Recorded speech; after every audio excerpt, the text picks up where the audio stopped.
না বাবা, এক্ষুনি বৃষ্টি চলে আসবে, আমি ব্যাংক থেকে এক্ষুনি চলে আসব, তুমি আমার কাছে থাকো। টাটা। দূর, ভালোই লাগে না। মায়ের আঁচলটা তো ঝুলছে, গাড়ির চাকায় ঢুকে এলে তো মা পড়ে যাবে। যাই, আমাকে কিছু একটা ব্যবস্থা করতে হবে।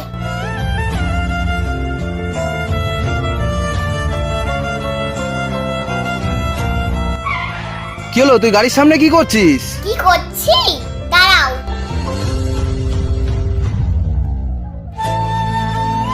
আঁচলটা পড়েছিল তো, যদি কিছু হয়ে যেত।